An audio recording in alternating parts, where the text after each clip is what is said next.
Hello everyone. Welcome back to Hope Dies Last, which is chapter 1.2 of Astatos. Now, you might be slightly confused because you see Hope Dies Last is already completely completed. And that's mainly because somewhere in between about 40 minutes into the story, my file got corrupted and I finished the remaining however many without too much difficulty. So this is me re-recording up to that point. So yeah, let's. The path has been set in stone, and you are unable to make new decisions. I wasn't planning to, anyways.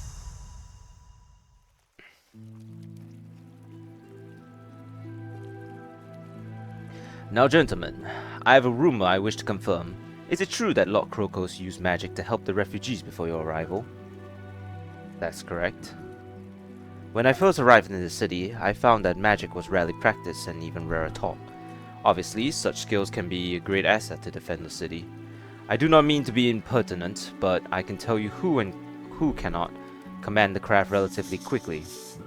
There's just so few that have the knack. So very few.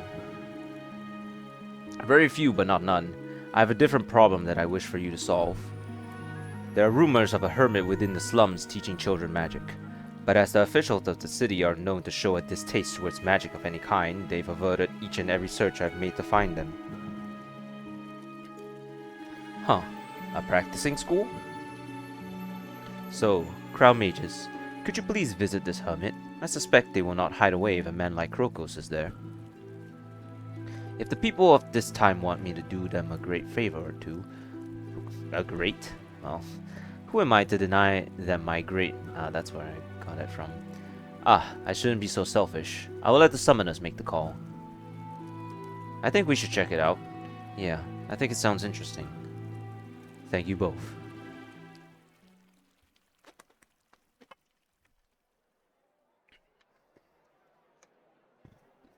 So where is this hermit supposed to be again? Can't exactly go door knocking, can we?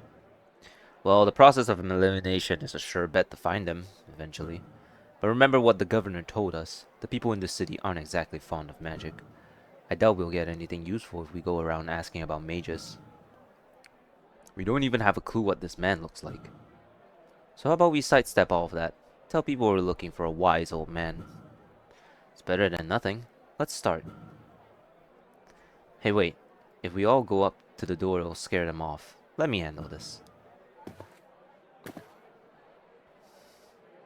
Felisa steps up to a nearby home and gives the door a polite knock. An older man opens the door and fields Valisa's questions. Suddenly his expression sours and he shuts the door without another word.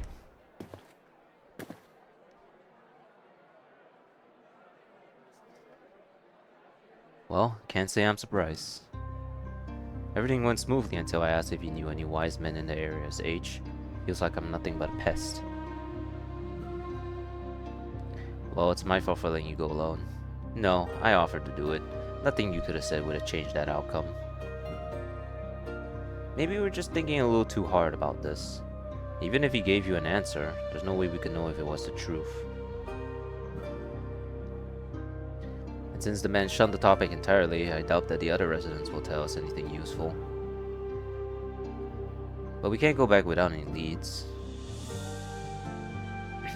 Aren't you forgetting something? Is Crocos not a man of many talents? Oh, right.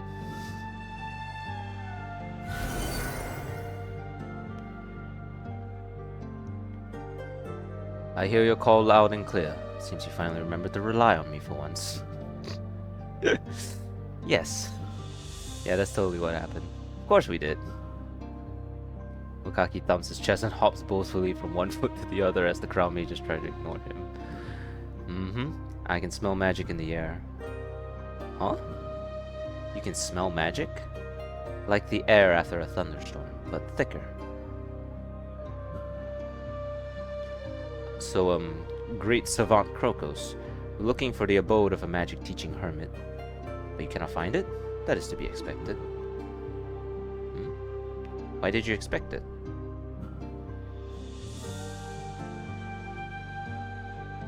To truly perceive, you must witness and also know what you are witnessing. Come, follow me into this alley. Huh? How did I miss this before? Knowledge. It's how this magic works. Hurry along now. You know, one thing I've noticed is that I have much less brain fog. And maybe that's because, like, when I was recording the prior episodes at night, I was probably tired, so so that's why I had like it was hard to read things, and I had like this fucking dyslexia ass having ass. As they slink further into the shadowy alleyway, the group leaves the sights and scents of the slums behind. But maybe I am just shit at reading. False stone walls fade away and appear behind them, as if they had never been there to begin with. Or maybe it's because I've read this all before already. I also noted that this is not how I would typically spell cozy, but then again, these are made by Australians. Cozy sunlight returns as they cross the final threshold, standing before what looks like a manor from the noble district. But unlike most manors, lush greenery casts shadows upon its eaves. The house stands resolute, a lonely refuge kissed by dense forest where one would expect a city. Feels like there was somewhere that should not exist at all.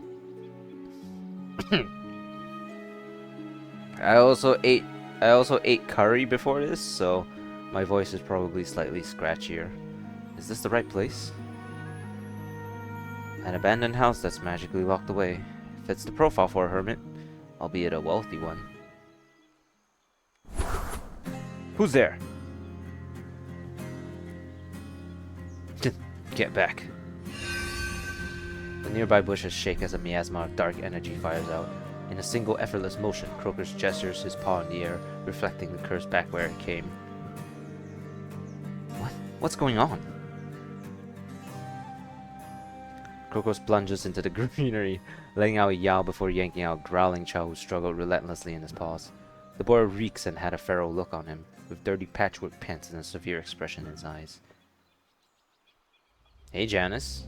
A child. Who is he? I don't know, but they look way too young to be all by themselves. Right, let's keep our guard up. A hermit could be in hiding nearby. Hey, who are you lot? Come here, you little imp. No. No time for arguing. Hurry up. Stop struggling.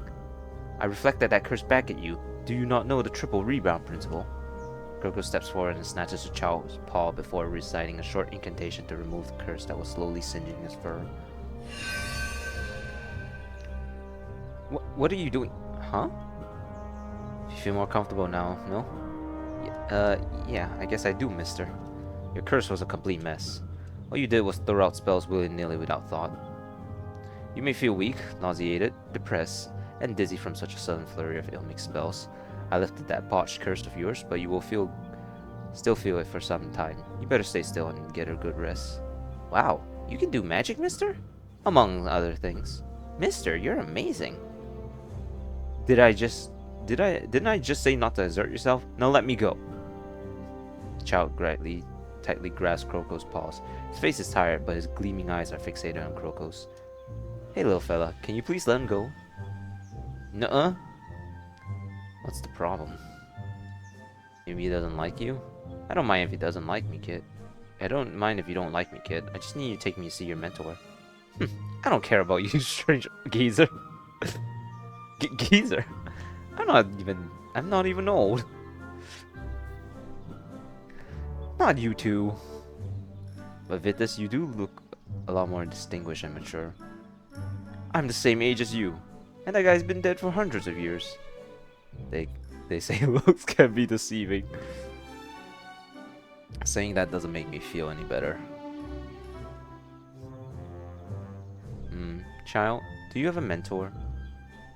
Nope. What's a mentor? Ah, no mentor. So who takes care of you?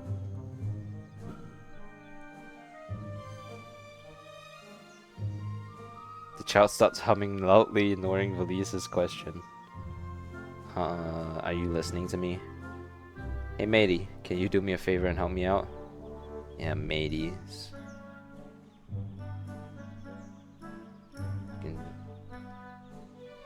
If there was any indication that it was made by Australians, right?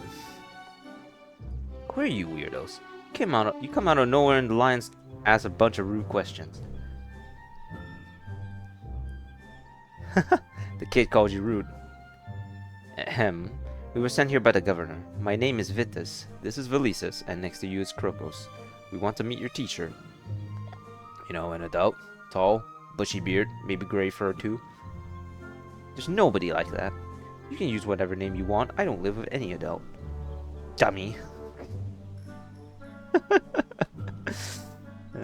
Little one, we don't want to cause you trouble. Can you just... Wait, let me handle it.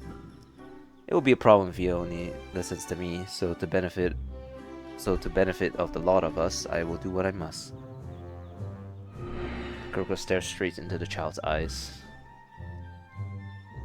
Boy? Sorry, right. Like I said yesterday, I remember doing this specifically. I'll get my cradles out. Boy. These two geezers are not bad guys. Now you're saying it too? You call me mister because I impressed you. Now, somebody like me wouldn't lie to you, right? The geezers are not bad guys? Yep. Do you believe that mister is right? Yeah, you're right, mister.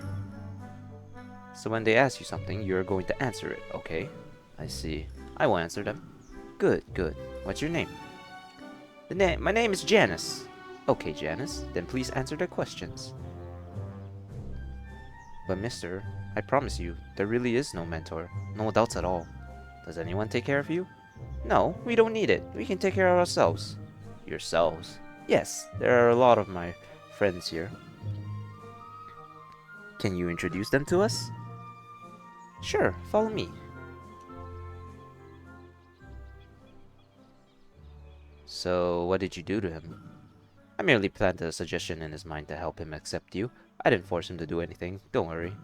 Can you suggest that he stop calling us geezer? That would be against my morals. Oh, just control him already. It won't hurt. What does it matter? I never want to hear you go off about the free will of mortals ever again after that comment. Oh, shut it. This is about magic. Anybody with a strong enough will can resist it. I was not done. You can't just do whatever you want just because you don't believe it will hurt them. Why must we not go through this? Could Krokos not just peek into his mind? That would be far better than dealing with hard children. Do you even know how to spell the word respect? Certainly. It's spelled ditch the rules if there's no harm done. There is far more than one word. Stop it, you two. Now that I know you can, how about you stop him from calling me geezer? I didn't expect you to care about this so much. You see, this is why I can't deal with children. Come on, not all children are that bad. Well, my daycare the daycare I work at would disagree, but that's a separate issue. The child leads the group into the dilapidated manor. Inside is a messy space with all manner of debris randomly piled onto the ground. The crown mages couldn't help but wonder if the bread on the table was moldy. Clear that there were several people living in the manor, all of which also clearly adverse to keeping the place tidy. Guys, we got new friends.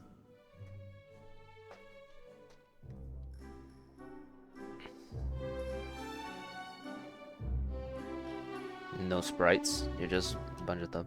The empty hall suddenly sprung to life with a dozen or so kids appeared out of nowhere. They're wearing tattered rags and look worse for wear, but shout and smile nonetheless. Paradise have mercy, they're everywhere. Geezers, do you have any food? Not them too. Did old people come to play with us? Where are these old people here? I mean, I guess they're technically not wrong, considering by the standards of a child, anyone bigger and older than them would be old. So many little gremlins. Please quiet down, will you? Hey, don't pull my mane. Seems there's not an adult to be found among them. Elises raises his voice above the yammering children. I don't think these kids have any supervision. If they did, they would have made themselves present by now. Maybe they're out at the moment. Considering what that kid Janice told us, I find it more likely that they live alone. Then what about a rumor? The old hermit teaching magic to children. We even had to take a magic passage to get here. Well, if I have the right of it. All of you. Can you tell me why no other adults can get here? Children. The group of children look at each other, then gesture their paws towards Janice. Hey, I did that. Isn't it awesome? As such, you have your answer. If there was a mentor, he is no longer here. Janice is their leader. What? Crocus lowers his voice. But I still have to wonder. I can tell that all these children have the knack to become mages, but why do none of them have parents? What was really going on here? So what do we say to the governor? Really, it may not be worth his time. Not worth his time? The Hermit of Rumor is just a kid, right? The governor wanted them to defend the city, but what can you do with a child? Good question.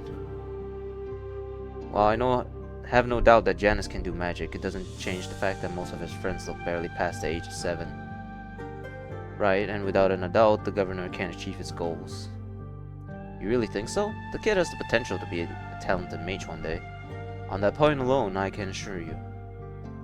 Putting his age aside, even if he is capable, he doesn't listen to adults. I doubt he listened to a word the governor has to say. Fair enough, but we can't leave these children alone, right? Certainly not. Of course we should inform the government. It would be against my principles to let the young live without the guidance of caring parents. Oh, you have to be kidding me. The officials look down upon low-life mages. You think that sort of government would help them? I think you have trust issues. The officials may have their own biases, but ultimately that governor is in charge here. As such, a hierarchical society leads to a fair society. Even the abandoned can have food, clothes, shelter, and a proper education. What a load of rubbish. School, food, shelter? You think your high and mighty government is going to do that during a war? Be realistic. They'll be split up and put to work. They will obviously have a better life here. You call this a life? They don't even have fresh bread. Mere children aren't capable of making these kinds of decisions. Just look at their sorry state. Do you think they'll have good food out in the world? At least here they have their happiness and their freedom. Okay, I understand already. Now we've got an even bigger mess. And I'll be honest, I didn't think about leaving these kids alone. I'm not the one to stand around, so we must tell the governor about the children or leave it be. Right then I would choose to. Oh, well, the illusion of choice, right? But as you can tell, I chose to seek government help. Then I argue that the children should stay here. Argue? But who do you need to convince? The children, who else? But they're just kids. They don't know what their decisions mean. Even if they don't understand, it's up to them to decide. This is their life, and practicing magic makes their situation more precarious. Hey Vitus, I know that kid was rude to you, but even then you shouldn't ignore him. I didn't ignore him, I just don't like looking at him. That's the same thing as ignoring him, Vitus. Alright, fine. I'm being affected by emotions. But I'll do my best to help them understand their options. The lives of these children should be decided by themselves. Come on then.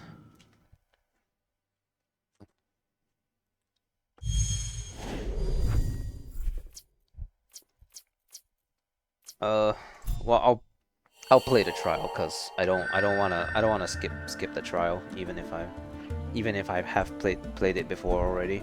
Because there is some dialogue here. These kids need someone who can properly raise them. We aren't equipped to do that. What do you mean?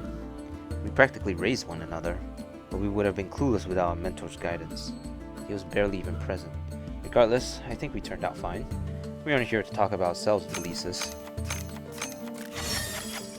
What is this? Oh, well, howdy do, Exalted Element. Actually, I could save my Exalted Element if I cast this card.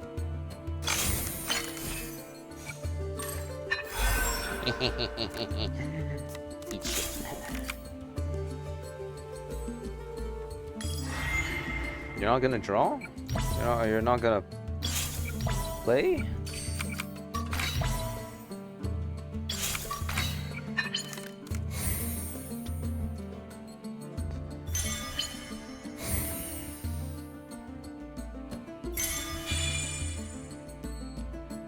Our situation was different. We aren't exactly true mages.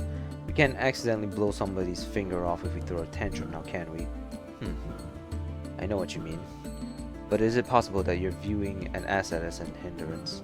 It might be able to help us. That's what they all say. I'm gonna use Exalted because I'm gonna guess that he's like, yep. Of course he does. He's gonna swap out cards.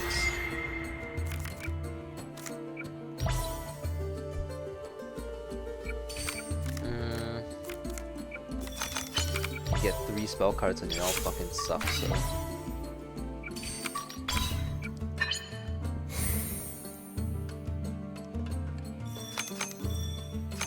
Well, yesterday's footage was also like constantly crashing because I was uploading at Inito. Regardless of their magical abilities, these children need attention and care. Do you think we can do that? We're refugees of the war ourselves, I'm sure you have forgotten. Yeah. The geese are way too old to be of any use to us. Not that old. Rat. Jens chucks a particularly stale piece of bread at Vitas. Ow! See what I mean, Valises? We aren't fit to watch over children, especially not such gremlins.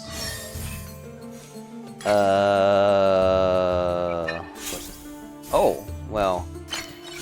Lucky me.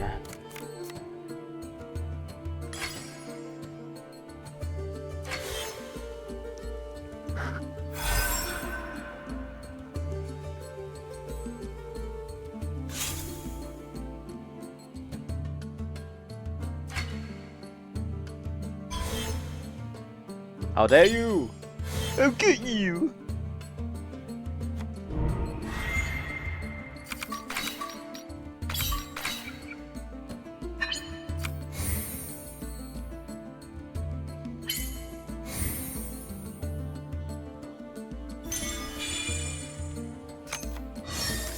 Again.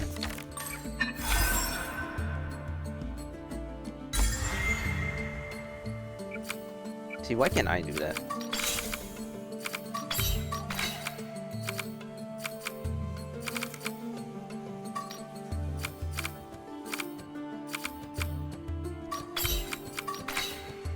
There we go. That should do it.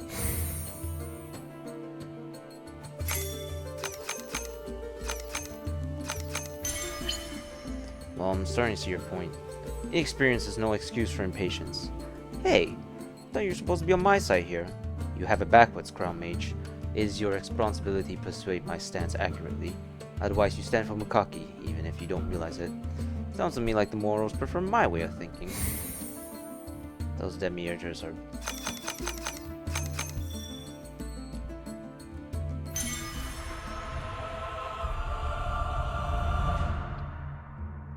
Well, I don't like adults. I don't want to cause trouble for Mr. Krokos, so I'm okay if Mr. Krokos' friend wants to help.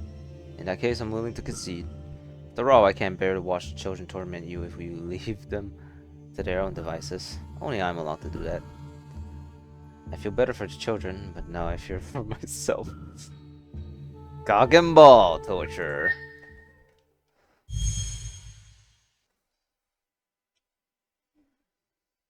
Alright, let's report back to the governor. Well then, I just hope these children will stay happy, whatever comes to pass. You know, finding these kids here has had me thinking. What about? You both call one another crown mages, yet neither of you were born with the capabilities to access true magic. When I was alive, most people in my era could use magic. Many chose to, and others were poor at it, but anybody could if they wanted to. It's very clear to me that this is no longer the case. Last time I was summoned, I did know fewer mages among the ranks of the crown mages, but now in this era, you have none. I don't know why magicians are in decline, but if that's the case, I will become less and less useful to anybody. Society has power and ingenuity in numbers, far greater than that of a single mage alone, even a very accomplished one. Well, I felt that it was obvious, which is why I was so interested in the theory of magic and what it can accomplish. But not so much the personal experience of using magic, because how could you? You aren't a magician. Oh, hurtful words. There's an enormous difference between discussing the craft and performing the craft. It's a hard feeling to describe. Well, what about Circles? He can use magic too. He can cast magic too. Circles is very good at what he does, But that thing is not discovering new uses for magic. It's still. It's painful to see that the most important part of who you are is effectively dead in a modern society. But I apologize for my prowling. The responsibility of training new pupils will help me gather my thoughts. It's surprised the crown mage to hear the usually distant mage so chatty. The chord strung within Kroko's heart still resounds within them as they make their leave.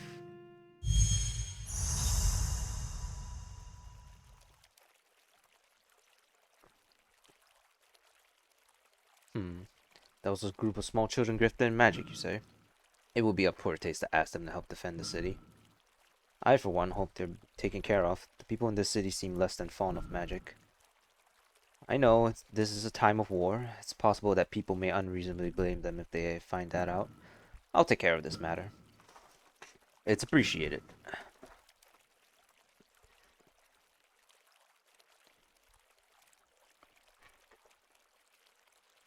That's a relief. Well, as long as he does right by those kids. I believe he will. He seems to be a very good man.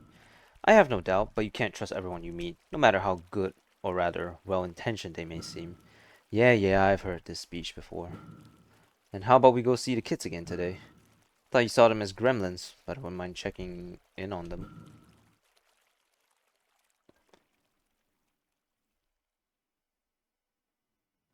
The governor had provided the crown mages with some more monera for the children. Fortunately, it was more than enough to buy some good food for them. Hey kids, we're back with some food. How about we dig into some good tucker? Some good tucker. And you want to claim that you're not old Vitus.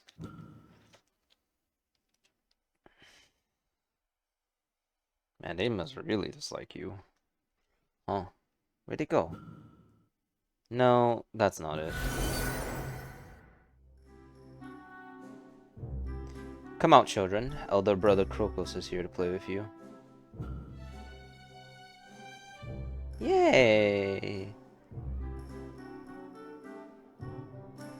As soon as Krokos speaks up, the kids come running to say hello. Hello, Krokos, that is. They ignore the crown mages. Yeah, the ones carrying food, I guess. Why are they like this? Because you look too grumpy? That's not... Wait, is it better if I smile? Worth a shot? Like this? That's not a smile.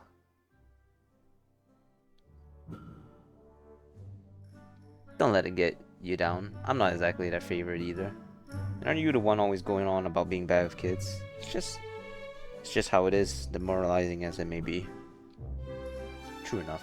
Let's look around the house while Krokos watches the little gremlins then. Although the house is a mess, their interior is well built. Tidy up a bit and you could make yourself at home. One room is particularly noteworthy, a study adorned with bookshelves and stray codices.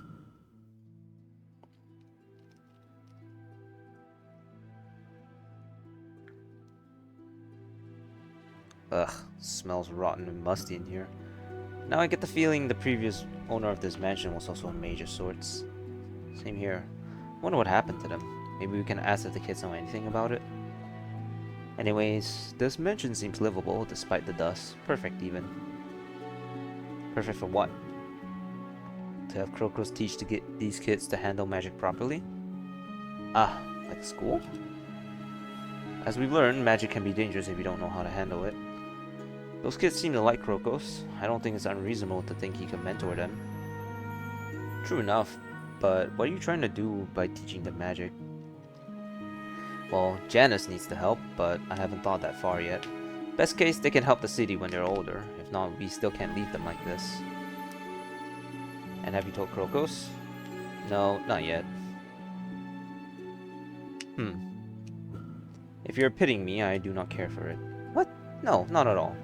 I've taught young ones before, but this is far cry from the position I once held. Still, it's better than to have something over nothing. I'm grateful. Are you certain?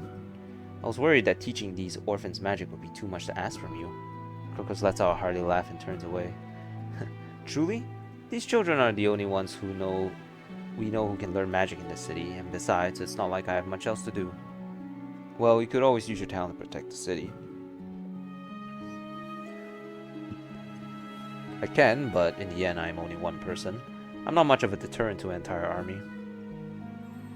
Particularly if the enemy uses magic against a city that has become ignorant of it. I consider the possibility of training a mage corps, but with no other source of neophytes, we will have to make do with these children. Although, if we are to teach these orphans, there is one question to ask. What do you mean? I suddenly pressed my spacebar, by the way. Crocus lowers his voice to a whisper. He must question the ethics behind thrusting a squadron of children into conflict. It would be naive to think that they would not end up in a war effort at some point. At the end of the day, however, they are in fact children. That may be the case, but do you think we can always ensure their safety? The city stands or it falls. We do or we don't. The result doesn't matter. To believe that no harm will ever come to them is severely optimistic. The world will not treat them as children, so we should consider that they must use their powers like adults. After all, who is to say they won't take matters into their own hands? Discussing hypotheticals will not release us from responsibility for the choices we make. Well, no matter what we decide, I think we should at least talk to Governor Sulpicius about it first. Then let us put this matter aside for now. Now, Summoners, as I am to teach them magic, how would you like me to do it? Simply put, I can teach them the traditional way, or I can put them through a trial by fire of sorts. Do you mind elaborating? The orthodox way is to teach the basic theories of magic, principles, rules, and how to work in a group. Although their growth may be slow, we can reinforce their foundations, and in the process prepare them for cooperative spellcasting. As for the trial by fire, I can assess each child's magical affinity and train them in the field that best suit them. Some of these children are naturally gifted, and it would be beneficial to teach them to follow their strengths. However, any cooperative spellcasting would prove more difficult and dangerous. It all comes down to training powerful duelists versus flexible units, the former having more individual power and the latter having more collective power. Whether or not you require cooperative casting involves the decision to have them participate in the war, but that's not to say war is the only use for such things. Yeah, I stopped mid-sentence because I saw Mukaki and Makari Hari in the edges of the screen already. You're still deciding? Of course you should foster their personal talent. We aren't ignoring that, but during this time, cooperation is of utmost importance. Ah, here they are, right on schedule. I expected they would butt in when I asked the question. Then what do you expect from these kids? Their talents are like planted seeds. Water them and they will blossom. We have to work together more than on the battlefield, and you can't deny the importance of laying down the foundations. Surely you understand that working together helps to keep everyone safe. Magic is a dangerous discipline to begin with, and learning is also self-development for these kids. A bunch of stuffy rules could have them bored out of their minds. You can even compromise their identities. I said this last night, considering I actually remember what I said, surprisingly. Basically what Mukaki is telling me is, imagine you're in the world of Harry Potter, right? Your first year, you just enter Hogwarts, and the first spell that your defense against dark arts teacher tries to teach you is Bombarda. instead of something milder like, I don't know, Stupefier or Spelliarmus or whatever the hell it is. I don't mean to go on a Harry Potter rant, but that's just the only analogy I can think of at the moment. Exactly why it's important to follow the rules. If a talented mage doesn't know how to work with others, they'll grow up to be as loud and obstinate as you. And basically what Makari Hari is asking for the collective, you know, or what, the protection charm or whatever it's called. The only obstinate magic is one who doesn't have their own original ideas. Besides, magic isn't just about skill, it's about self-expression. Irrefutably spitting out readings from books will only dilute that art and cause them to forget creation. How else do you explain the absence of magic in this era? I suspect it's a lack of faith, not a lack of creativity.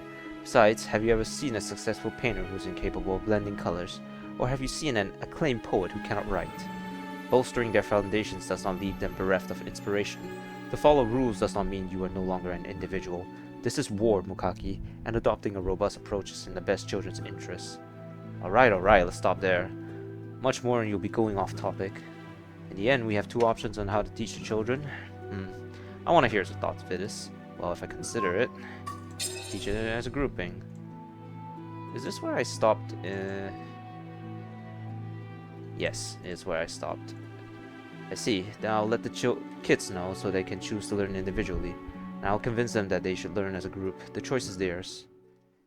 Alright. Well, this is where my my PC exploded, so you're about to see a cut that will transition to yesterday. Hello again. My computer literally exploded. No, not really. But I had to restart my entire PC. It wouldn't turn off.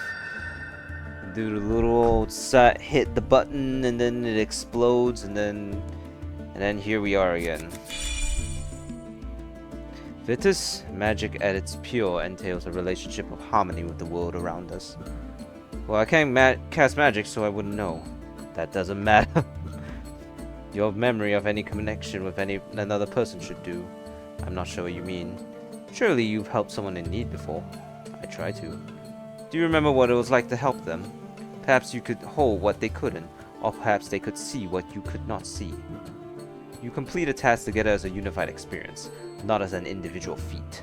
No spark of ash can make an inferno. No shot of ice can make a blizzard. No single tree can make forests. Righteous magic emboldens the truth. I think I get it now. How am I supposed to explain that to a bunch of children? You wouldn't know until you tried. Ugh.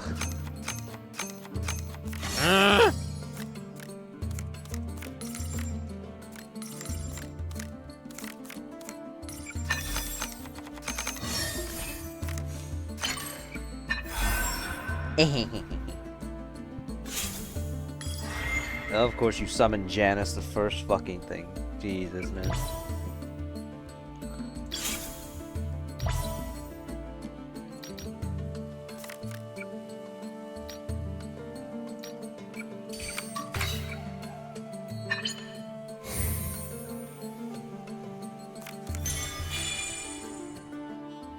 Alright. So then, children. I need to ask you something very important. Uncle Vitus is going to lecture us? Maybe he's lost something he doesn't remember where he put it. No, I haven't lost anything.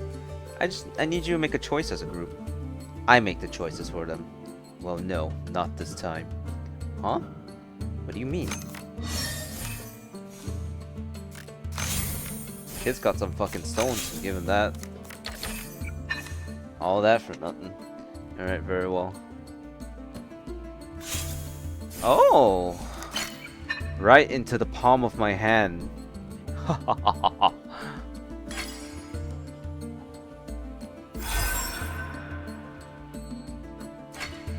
Really? Eh?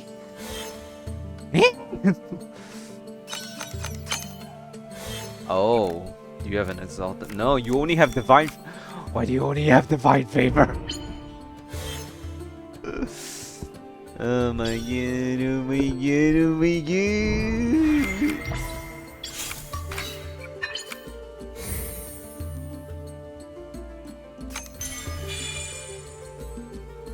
Listen, you've all stuck together because you care about each other, right? The kids absentmindedly avoid Vitus' gaze, not particularly interested in this question. What if I told you that you could cast the same spells together to better protect one another? We like casting our own spells.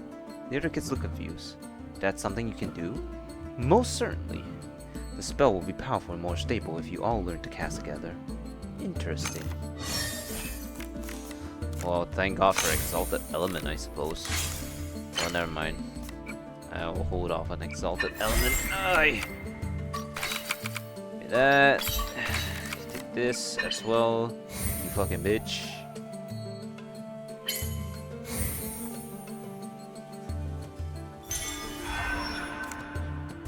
I do enjoy this. I do enjoy playing cards, though.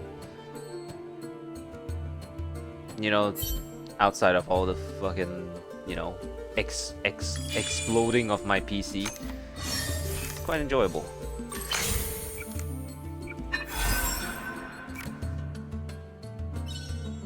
Yeah, that's what I thought you do. Ain't gonna help you.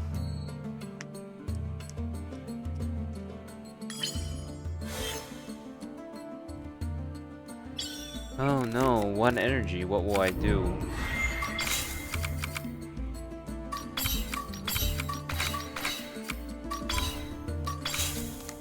Mine.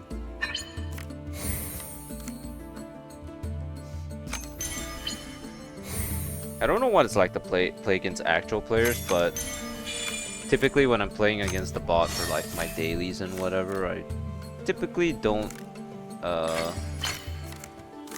it's typically quite as I say. I reached the 9-card limit and the game oh. It froze and then immediately unfroze when I went to turn my hit around.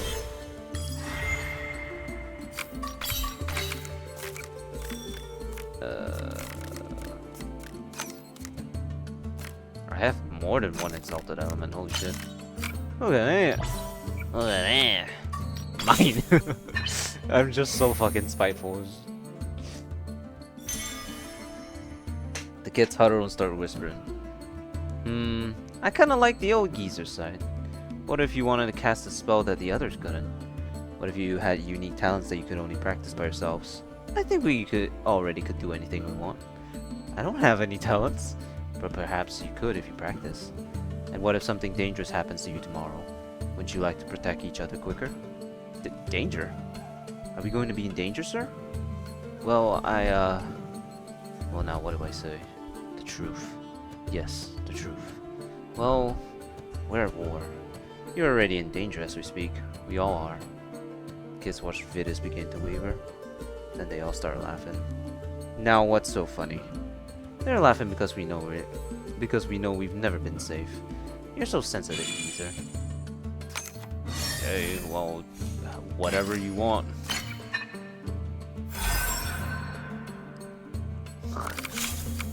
It would actually be pretty crazy if he managed to get his cards and if I swapped it all out with mine. I have 2 exalted. No, wait, where? I thought well. All right, let's win with Janice, I guess.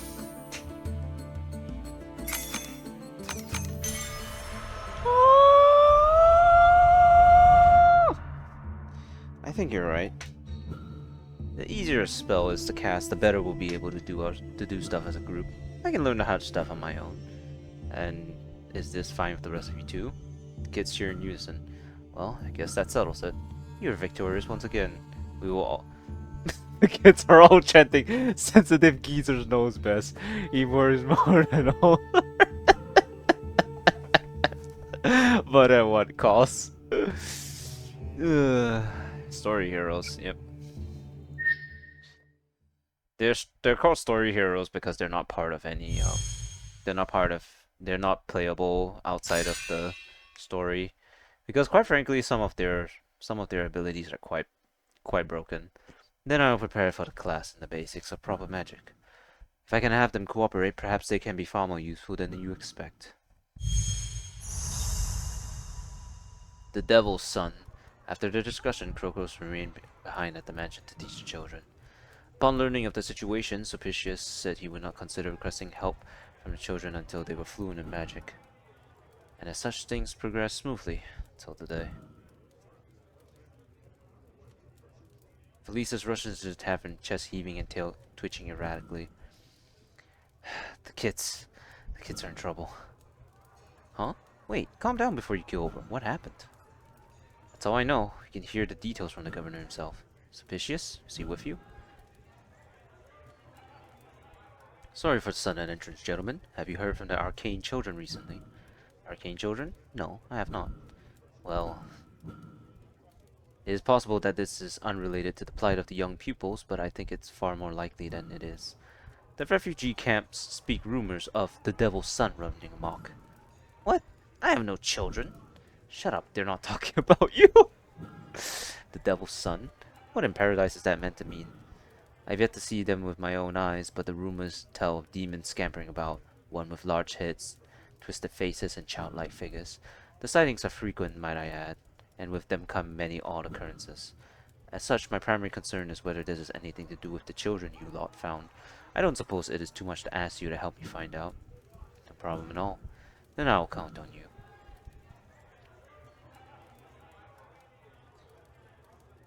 If what he alleges is true, then I'm worried. This is an important time in their training. We should check what is happening sooner rather than later.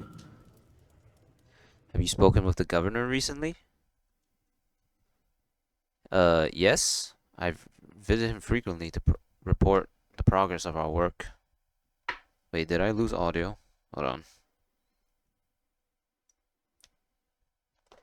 What's the matter? It's fine, let's move on. Oh, I definitely lost audio. Crap.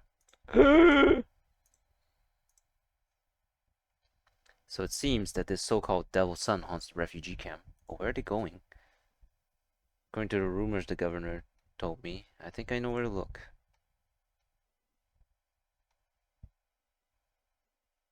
I lost my game audio, no! Valises leads the way down the road towards the city gate. Along the way, many jobless refugees sit by the road, looking towards the sky in a daze. Oh, it's back. Some have injured, infected wounds exuding foul odors that cause the crowd mages to mask their muzzles in passing. The sanitary conditions in the slums are poor. All manners of strange smells mix together, making it difficult to breathe. Sobbing can be heard from a nearby house, yet no one's concerned enough to check, as if nothing out of the ordinary. Sounds like someone must have passed away rather recently. Anyways, let's wait here and see what happens. Passerbys are far more interested in two well-dressed men than the wailing behind the nearby homestead. But each soon loses interest regardless. Not much time before another commotion occurs. Over that way. Hey, shouldn't one of us stay here? Doesn't matter. Let's check the situation first. Oh, hey, Janice. That little bugger. Paradise above, he's fast. But where did they go? How in Makari's name did we manage to be outrun by someone so short? They didn't even look like they were trying to run, and yet they still invaded us. That's just because. Don't intervene in the common affairs of mortals. You're so stuffy. Does it really matter if I tell them? Regardless, it's not that interesting. I'll shut up if I must. Now don't talk if you're not gonna say anything helpful. Easy, easy now. I'm the one being daubed on here. Who said I can only help you with my words? Walk back where you came, then take a turn to the right. Yes, that's it. Good, man. You just... Now run forward. What did I bump into? Hey, geezer, not now. An invisibility spell? That voice, I recognize it anywhere. Drat, we won't find him now. Let's go back and see what happened.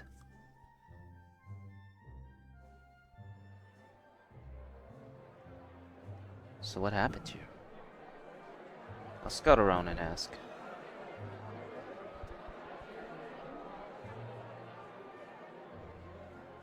From what I say, this is a regular occurrence. What is? You heard the person crying back there, right? I asked around and they said it was because the man's brother fell in battle. Understandable. Soon after, the man in question left the house, saying they were on their way to buy something. Their attitude had changed completely, acting as if there was no care to be had in the world. No cares at all, even. So, what happened to him? Who knows? They say many of the kids around here are like that now. They also say it was the doing of the devil's son, that the boy's emotions were eaten away by the devil. In other words, was Janice doing it? Perhaps, but we were just chasing after him. I doubt he would have had the chance to come back here. Is this also magic at work? No, have you figured it out? Have you yet to figure it out? The devil's son is obviously not a single boy. Where else would they hide away their faces? Huh, so they all don the same getup to fool the people of their supernatural powers? For a bunch of kids, 7 and even younger, I didn't expect them to be so cunning. In case, I have no doubt that kids are involved. We should inform Krokos of the situation. Verily, he would be the best person to ask.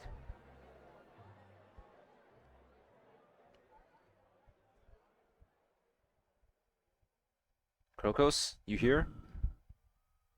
Oh, the two of you look awful. What in Pruna happened? It's a long story.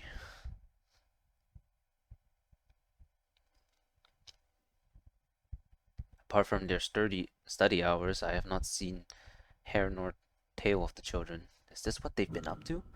This could be troublesome. I will ask Janice. I don't know anything, mister. It's written all over your face. But I will still ask. I need to know. What have you done? Me? No need to resist, little one. This magic will make you want to tell the truth, so just let it do its work. We just want to help those people. Little one, you're in a lot of trouble. Why would you go to such lengths? Because aren't those people so sad? There's so many bad things happening. We didn't want them to be so sad. So when you taught us to use spells together, we wanted to make them happy again. Janice, I also taught you not to use your magic on other people irresponsibly. I urged you not to. You've yet to grasp what you're controlling. No wonder you've made people's emotions disappear. And those who see what you do will see nothing but the pain you've caused. Helping will never cross their minds. Fortunately for all of us, the effects of this magic will naturally expire after a period of time. But if you keep using it like this, what would you do if something goes wrong? Goes wrong? Think, what if those people's feelings never come back? What if they hurt themselves in their stupor, fearless and unfeeling? An example, by accident, a man falls to their death, tumbling down a rain-soaked cliff as they were unable to sense the danger of falling over. Then aren't you the one who killed him? Mister, that's... What? Crocus, you don't have to be so harsh. This is education. Considering the ability they hold, I must teach them this lesson and teach them well. And then, the magic they use? You said it will wear off after a while? Yes, it will. This kind of magic is not able to last, so don't worry about that part. But it seems I need to teach these children to be responsible before I teach them to be mages. You will soon know the consequences of toying with people and not listening to your mentor. Huh? I didn't. Be mentally prepared. Well, it looks like it sorted itself out. Very right. This is my problem to clean up. I will keep a vigilant watch over these children. Chuff off and report. Report to the governor, will you? You know what? No, I will go with you. You want to come too? Yes. After all, this time I'm responsible for this embarrassment. Well then. Wait, I almost forgot something important. Janice, what is the purpose of that mask? Well, mister, you said we need to hide who we are outside, so we just... It does not but make you stand out. Please don't wear it again. Alas, we will have to talk about this after we come back. Let's proceed. Alright.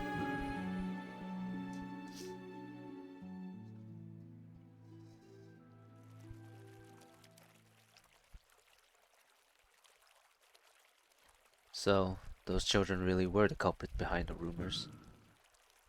Yes, they were. I promise it will not happen again. That has left me thinking. Yes, I know the implication it makes by asking the children to do this, but our defense outlook is not optimistic. Before I stated that I will not intervene with the children until they are able to use their magic. Today, it is clear to me that they are able and willing to use it. If you are present, are you able to teach them in the field? You are able to teach them in the field. Am I wrong? I may be bold and without shame, but can I ask those children to use their strength to help the city? Teaching on the field has nothing to do with helping them. Right. I have no right to sugarcoat my shameful words. However, we are at war, and that is a fact. So, as a brazen failure of an adult, I want these children to lend me their abilities to win this conflict. Bruh. Would that be possible? How do you want them to help you? As you said, the children know a spell to suppress the fear of others. If this alteration is cast upon the soldiers, then I refuse. I understand. Then could you ask them to help suppress the uneasiness of the people? If they can cast a spell together, the chain effect could conceivably reach the entire city, or at least the people across the refugee camp, no? It is indeed possible. Unexpectedly, you know the applications of magic very well. I went to school in the capital. But do you really know what you're talking about? You wish to use alteration magic to control the emotions of the people. That is a very dangerous thing indeed, especially if botched by inexperienced practitioners. And the morals are dubious at that. But what is worse, tensions are high, and the people are becoming violent. I aim to lead, not control. I only hope the people can suffer less. The rest is at your discretion. Would that be acceptable? Please give us some time to think about it. Of course. No. That's my answer, no. I'm surprised, Demiurgus. All that and you didn't say a word? I was waiting for the argument to start at any time. Because this is a complex situation. Uh-huh. Is it? I failed to see any hesitation in you before. Clearly I spoke too soon. I thought you wanted those children to participate in the war. Isn't this a great opportunity? No, I didn't mean that. I support the existence of such forces, but said forces should be educated and trained by the country without any secrecy among the citizens. These children would go to serve, untrained by the country, nor known to its people, facing prejudice from all, yet protected by no one. Did the governor not say that he would protect them? A few words from a man of mere passing service to the city. You are naive to believe it would last. Pardon? My stance is that you cannot trust the government in the first place. Are you opposed or not? You can't have both.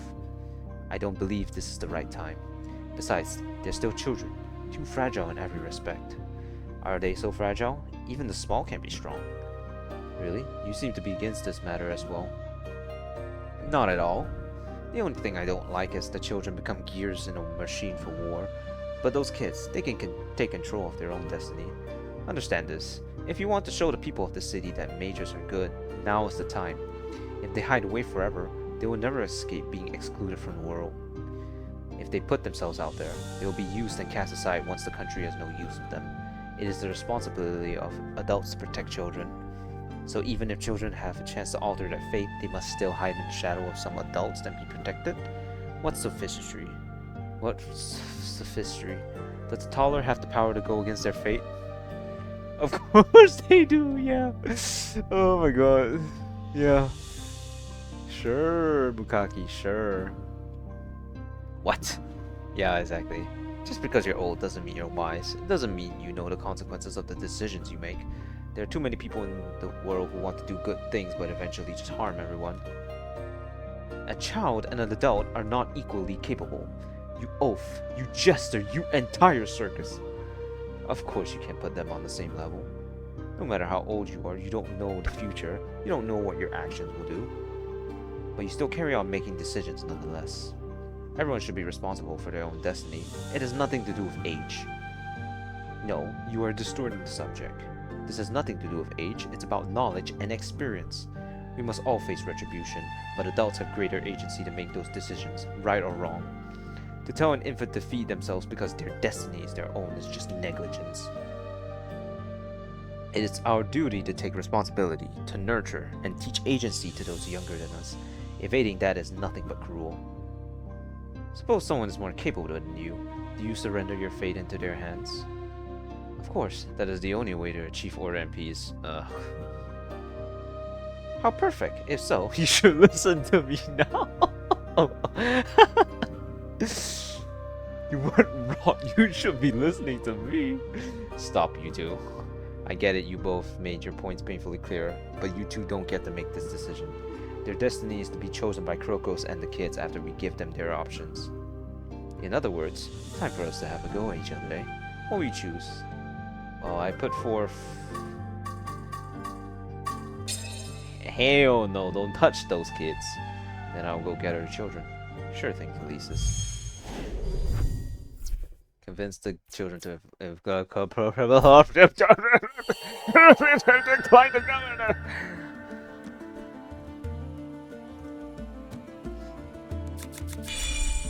This is an observed request. A child is not capable of bearing an adult's responsibilities, nor should that be expected of them. Oh, how precious. This is a time of conflict. One must not squander their chance at peace. You may think you're helping them, but you're just denying them an opportunity. The opportunity to lose their lives?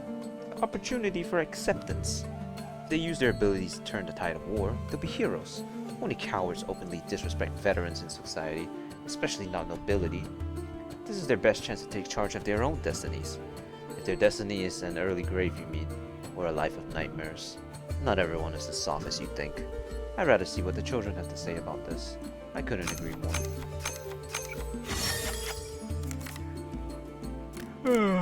Oh wow, exalted element. Lucky me.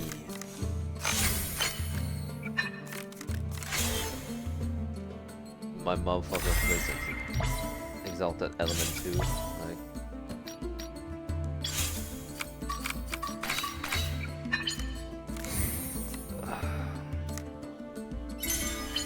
I would say that Makari Haru's side is probably more useful in general at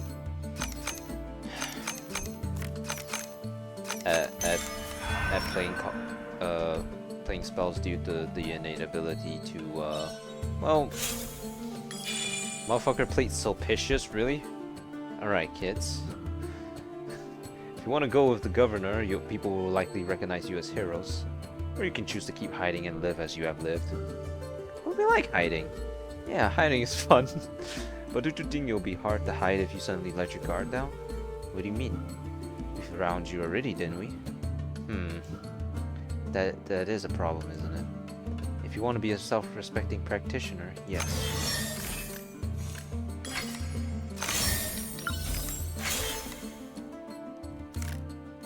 I'm just gonna use this just in case it decides to swap hands with me. Because, motherfucker, there's 7 fucking cards, right?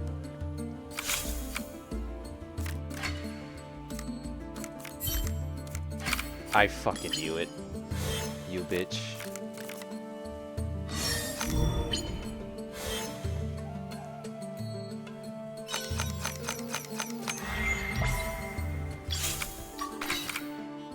What is this? Altered Trial. Okay.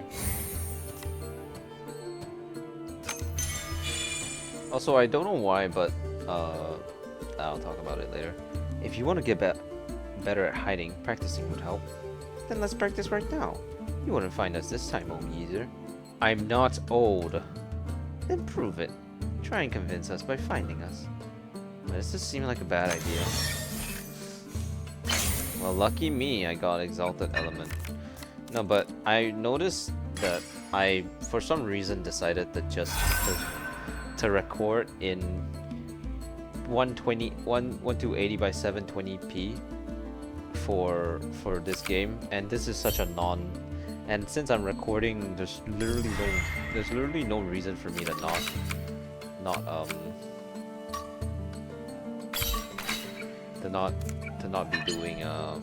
not be doing 2560 by 1440. Although the file size is gonna be fucking huge, but I mean that's fine, I think.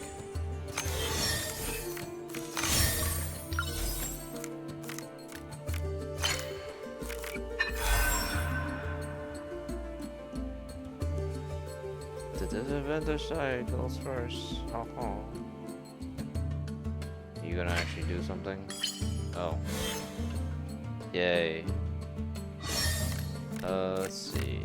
What's it? Okay.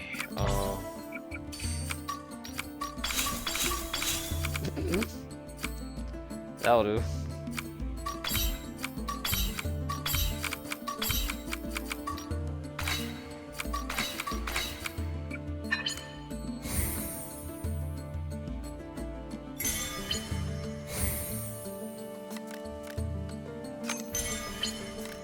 Oh my god.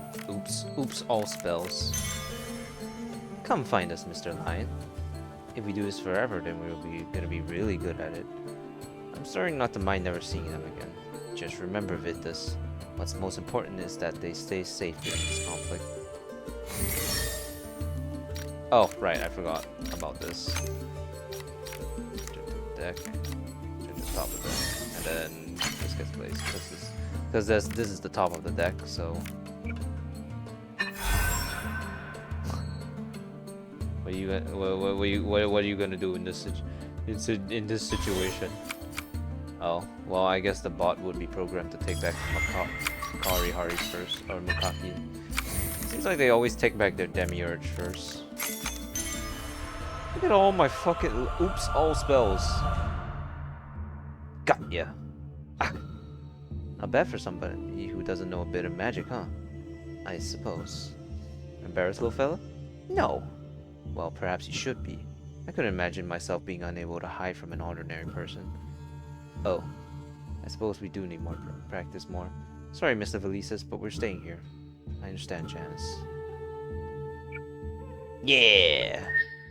Child. You're a father, Cheeto. So young ones, you don't want your life to change? Fair enough. This means a lot considering they chose this after trying so hard to help others. I have nothing to complain about. I was leaning towards this choice anyways. I bet you would have said that when if I picked Mukaki's side.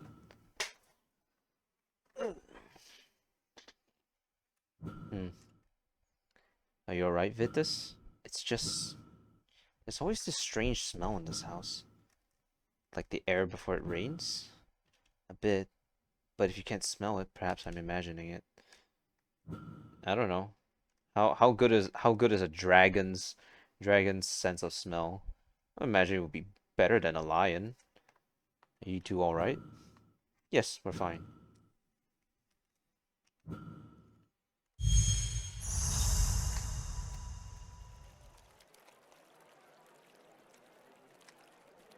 Governor? You seem to be in a good mood. Well, this is my first day without any bad news after breakfast. Is that not worth being in good spirits? I just realized you visit this balcony almost every day. Has it perchance affected your work? Salarius Magicius? Salacious. Oh, come now. The governor is entitled to his breaks. Elisa's lowest voice. And I don't think we're in a position to judge him, especially when he's paying for our lodgings. Only that I would worry some would see you and think the governor is loafing about on the job. Worry not, I've been taking care of that very well. He just like that guy. He's staring at me weird. Cut off his balls. Speaking of which, I would like to hear your opinion upon something. A pleasure. I know you express your concerns over associating those children with me and my war efforts, but by their own hands, they've made some contributions that we cannot afford to ignore. Such that for the short term, they help the weak and stifle crime. The city would likely be in greater chaos if it were not for their actions. Most of them are still scared of their return, but others say they're doing good. I'm thinking of holding a commendation ceremony. Commendation? Is that a good idea? Most of the city knows them as no less than the devil's son of all things. Exactly the point of a commendation, so the people will believe in their righteousness rather than that sinister title. Although, a change in appearance would also do them much good. How about wings made of feathers, really? Wings? A bit on the nose, isn't it? Honestly, sounds in poor taste to me. Well, fine. Either way, I want the people of this city to no longer fear magic after this war. To no longer be afraid of those kids as well. So I don't want to miss the chance. I want to use my role in governance to help them in some positive manner. It would be the least I could muster. But alas, I will respect their decision if they choose for my request of them to not be made known. Does this small ceremony sound reasonable? Well, I can't speak for them. Don't we need to talk to the kids about it first? Although I have no personal issues with this arrangement, it was only right if we let them decide. Of course, of course. Then I will rate your return. It's only now I'm noticing how scantily dressed Sulpicius is. Some H, man. Can you believe the governor wants to parade the children out in public? Struggling to understand why he's making such a big deal over it. What do you two think? I'm not against it. It's a good thing to have the children sheltered and recognized by their authority. So, you want to know what I think? I hazard a guess you already know what I think. So sorry, but I have to disagree with Mr. Showoff here. Eh? But why? Why, you ask? It's a commendation from the government. Government? What a farce. Since when has anything associated with the government not been a mess? The postal system? Libraries? Schools? All rubbish. Success for failure is just a matter of implementation. But this is a tangent. My only concern is whether or not parading about my students will harm. What a shallow and biased opinion. You said you wanted the children to do the government's bidding, and now you call it all a mess? Don't twist my words. Being a lackey and taking a chance to help others are two separate things. One day they'll gain the people's respect, and that will be because of their own hands, their own will, not some poxy award. Right now they can have all the respect and more. Sure enough, they can, as long as it has nothing to do with the government. Do you distrust the government that much? I never said any rot like that. I believe him. He's a man of good intentions. Can you not all see? This has nothing to do with the trust of a single man. A single man who is not but the acting governor of this grim land? Or did you forget? By the time the war is over, he will return to his office, and the new governor will take his stead. Oh my, the new governor hears that the children of child majors receive commendations from the government. What would he think of that? Perhaps he'll think, what a good asset. And even if he does not think so, surely the people do after the war. There was a highly prestigious commendation, wasn't there? That's assuming our new nobleman is a good and kind soul. What if it isn't the case? What if he screws something up and uses the kids to take the blame? What if the people turn on the kids out of spite? Besides, who will be there to stop them? One day, none of you will be here. What do you want these kids to do then? Nobody has their backs. Exactly. We should put them into the care of others as soon as we can.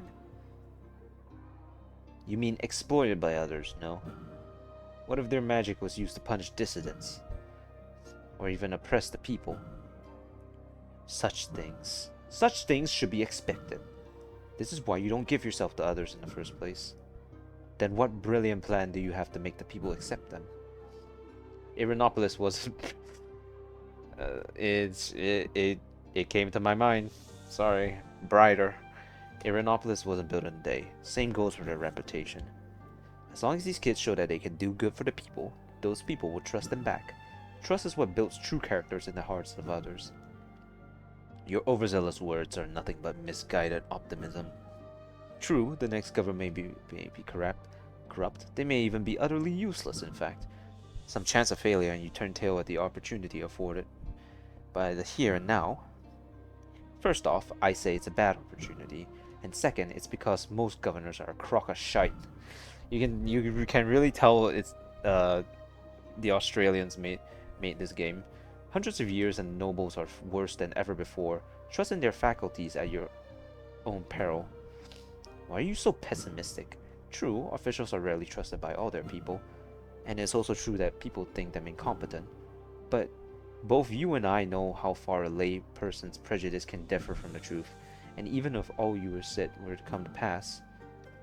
A moment, sorry to interrupt. Never be sorry to stop them. What I take from it, that both of you are fine with the commendation if the next governor is sound at work and morals. If that's the case, Sulpicius may already know of his successor.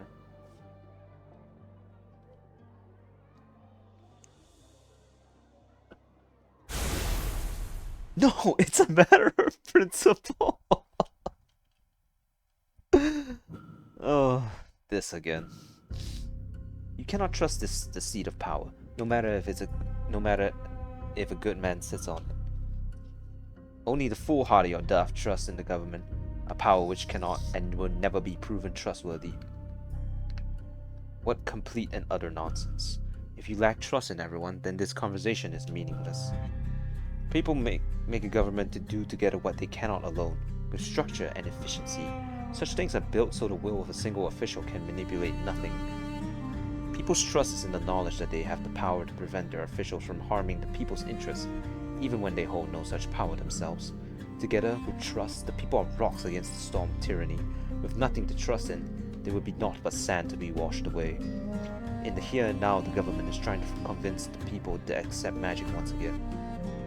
Even if what you fear comes to pass and the governor of this city turns against them, who's to say the people will agree with them? Why can't you see how good it can be for those children? What precious idealism! Well then, can you prove this to me? I can't prove what will happen in the future, nor can I guarantee that the future will bring happiness to the people. But knowing that doesn't make me want to give up. Sounds like an even better reason to not take the risks. Mankind would never prosper if they didn't take risks. Prosper? You're just spouting your vain ideals in the pursuit of utopianism. People have the right to entrust their ideals onto leaders and greater powers. Yeah, see how well that worked out in fucking Adastra. Okay, we understand your points. Standing around and debating the nature of mankind isn't going to help these kids. Elisus, how about we settle this the usual way? Guess so. Pick a side then. We wanna go at, sorry.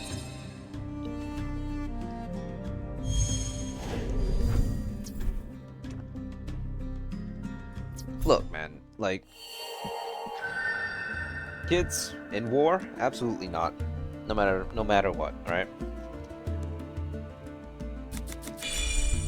Nobody needs some lousy commendation. These kids do. There's no negative outcome whatsoever. Wrong. Wrong. These kids are ready to be heroes in the eyes of the people. Let them win adoration with their own paws rather than in a pompous ceremony. Telling people what to do always backfires. A commendation will do nothing but make everyone suspicious. There's nothing suspicious about positive attention. Considering all the negative attention they've already collected, they need recognition from a voice of authority. If the governor becomes responsible for the children and their contributions, then nobody has the place to question them. The government didn't shape their destiny, so it shouldn't take credit for it. And have you asked the children if that's what they want? We're not here to argue with you two.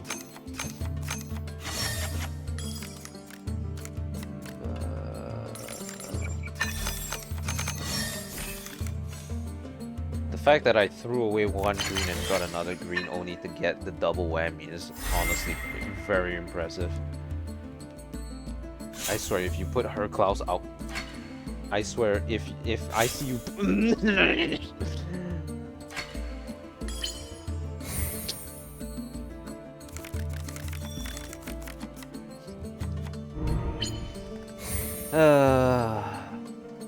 what a twist! What a twist!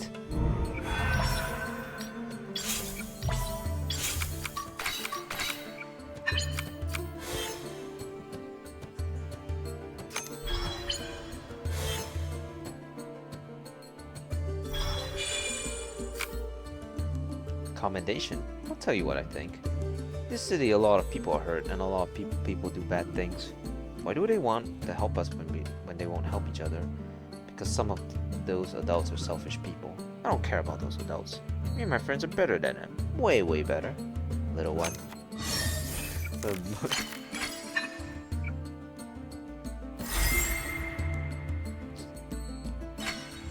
Really? And you draw so picious as well? Oh my god. Me gusta. Ah yes, the card trait swap for one for one. Like, okay.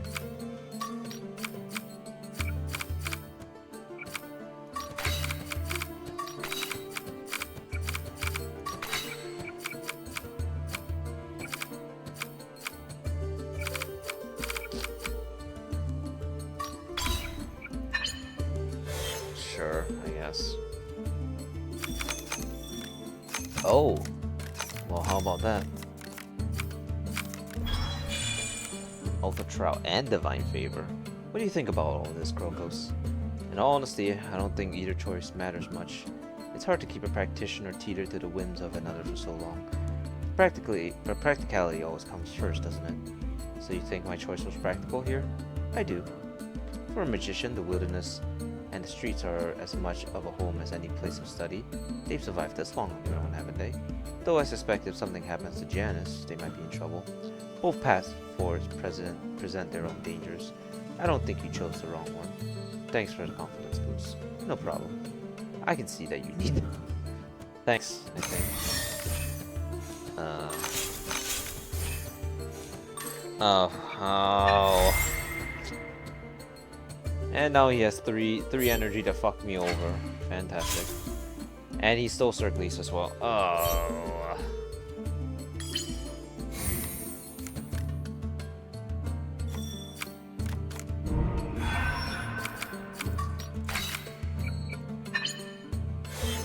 Here, you can have Consecrate and a yellow card. Hey. Oh, you were holding out on me this whole time. Really?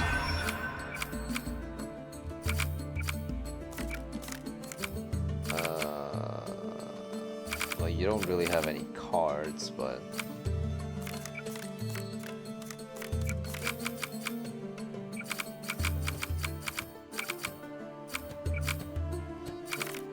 I'm just gonna not. Are you? I don't have a green or oh, well, I guess I do have a yellow.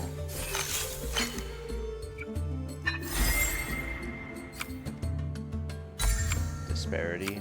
Okay. Are you gonna?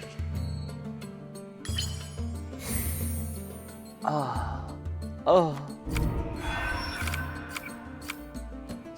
It's like playing Uno all over again.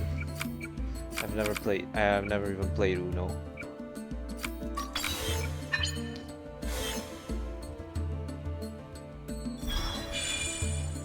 Inspiration only leaves you 3 times RP.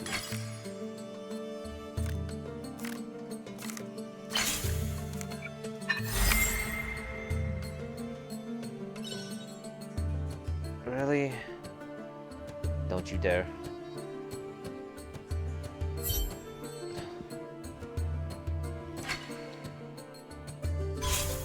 Yep. He dared. He fucking dared.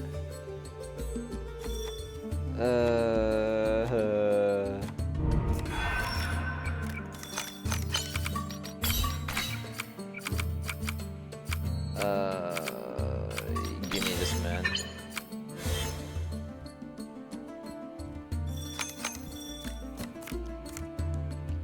Oh, an exalted element. Listen, little fellas. Don't take the commendation. Not like I wanted it. Well, that's a relief. But I think I still might. But why? I want more gifts from Mr. Governor. He can keep the uniforms, though. Ours are way cooler. I'm sure they are. Well...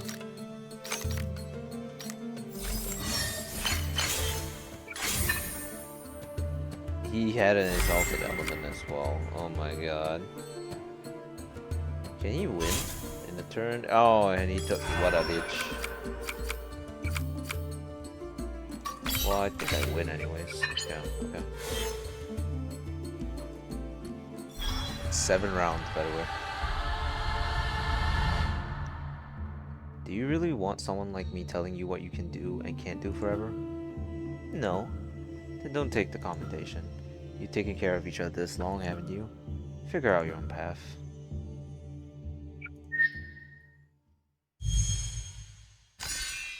It's all a bunch of fucking back and forth for literally nothing.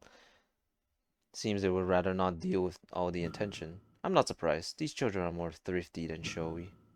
I just feel bad for the governor, but we did what we could. Let's try to break it to him gently.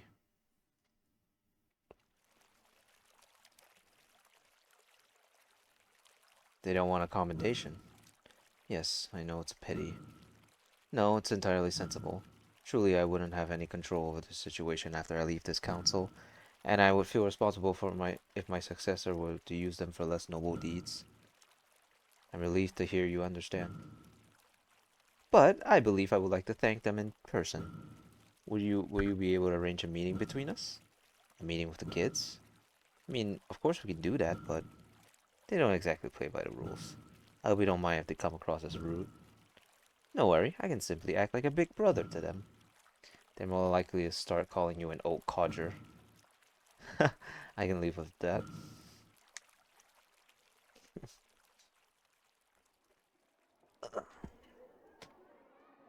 Hmm, the governor's here? Yes, he didn't want us to be a bother, so no need to do anything special. But it's dinner time, and you know the quality of the food here. And that's exactly the reason I came. I can't wait to have a lovely dinner among friends. Are you sure? It's something even Vitas and Velises would stay away from. I believe I'm prepared. Sure.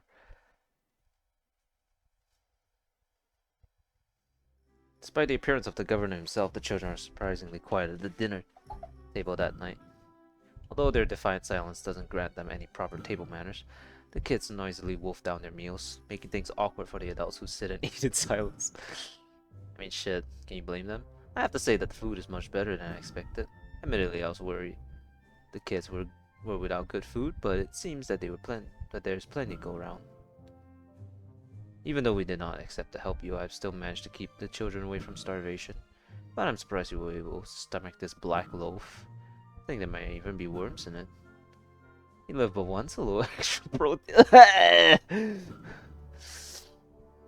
I have to say that you don't strike me as your standard nobleman. Well, I would take that as a compliment. But just remember that most nobles do fit within your expectations. The children could pick you out as one. They're more restrained tonight than usual. Because of the clothes I'm wearing, I guess. I don't intend to hide my identity. I like to have a good relationship with them, even if they were scared of me at the beginning. That may not be easy. Of course, so I prepared some gifts. Bribes. Lord Crocus, would you mind helping me hand these out to the children? The governor takes out bags of biscuits and hands them to Crocus.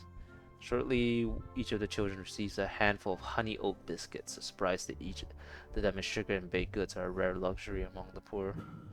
The act seemingly eases the tension between the two groups, but it doesn't break the ice. Janice, the most outspoken child, stands up and walks over to the governor. Mr. Sulpicius, you're trying to be our friend, right? That's because Mr. Sulpicius has heard a lot about how you've helped the people in the city, and because he wants to ask you to help him as well. I hope it's not too much to ask. Too much to ask? Well, you may think I'm only trying to be your friend since I want you to help me, and I don't think that's okay. Uh, I think it's okay? Mr. Crocus told us that we need to make the adults like us so that they will want to be friends with us. If you want someone to help you, then I think it's okay to be nice to them. That way they will want to be your friend. Brilliant, brilliant. Mrs. Sulpicius was very worried you wouldn't like him. So, what does Mr. Sulpicius want us to do? Well, it may sound a little strange, but when you help someone next time, would you please tell them that you are Celar Salarius Magicius? Salarius Magicius? Magicus. That's right, you'd be like magic Boy Scouts. I can also offer you special badges and equipment. You can even give me the designs you like. What do you think? Well, if you know what I want to know what I think. Wait. Why does Mr. Sulpicius want to do this for us? I want the people of the city to know that you are all out there to help them. After all, the devil's son would simply scare those people away. So you don't want people to be scared? Let's say you can tell I'm a noble by the clothes I'm wearing, right? Yep, you dress like a big shot, mister. Nobles dress like this because they care about how the other people think of themselves. The fame, the reputation, the status, many things like that. Does Mr. Sulpicius care a lot about that too? I cannot deny it. And I do wish you kids could care about that too. Don't you think it's hard to help someone if they're scared of you? Janice is deep in thought for a little while and then nods in return. I'm glad you understand. I don't think it's fair that all those people are calling you the sons of the devil, and I hope they can call you by a better name. So what do you say? Would you like to help me out? I promise to bring more biscuits if you agree to help me. It's child bribery. Really? But we don't do it just because you want to give us nice things. That's fine. I'll still bring the briskets, but you may reject them. How about that? We will consider. Then thank you for that. Janice runs to tell the other children while Sulpicius stands watching, a big grin across his muzzle. He has successfully bribed the kids. Salararius Magicus? Why the name? Lord Sulpicius, what you did was not ask them for help, but use them to achieve your own goals. Well, to some extent, yes. As they did not want to take on the public commendation, I believe using them like this is the least I can do. Do you not think this would also stir up trouble? Even if the name of Salararius Magic becomes known to the people, it will not be associated with me and my council. So I think it's okay. It should be okay. What does Lord Makaki think? I'm okay with that? Or should I say it's along the lines of what I suggested to begin with? Huh, let it be so then. Seems like we're all in agreement. Ah, how great then. But why is the name itself so important? Yes, Salararius. To be known as a symbol of something greater than you are, I presume. A symbol? So people have a name and a banner to rally behind, to know that people are out there dedicate themselves to a better world. And thus it brings hope. I see. I was about to say that bringing hope is the job of the clergy, but I will support whatever brings hope to the people. They are the devil's son. They are my worshippers. I highly doubt that. So you want these children to become the hope of Irinopolis? As an adult, I feel somewhat ashamed to rely upon those younger than me. You rather rely on people older than you? Aren't you? You look like you're like 50 with that fucking scar across your eye. But I believe otherwise. Because our young will always be our hope for the future. Sure. Young hopes. After that, a week passed since the governor last interacted with the children. And of course, over the week, Krokos noticed fewer and fewer of his pupils attending their lessons. Wow. When the crowd mages next saw the snow leopard, he was pacing back and forth in front of the mansion wearing a vexed expression.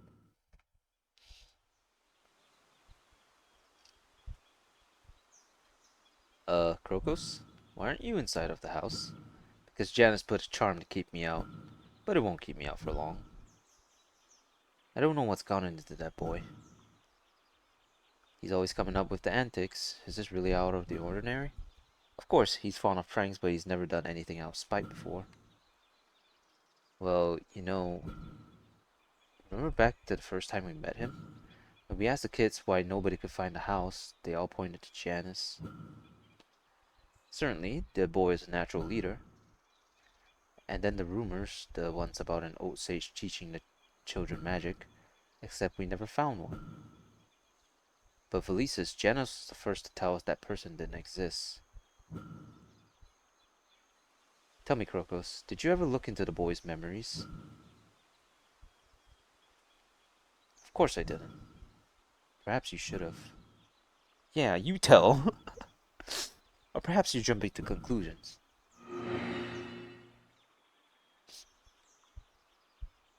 There, I broke the damn charm. I will ask him myself why he did it, and this will be the last of it.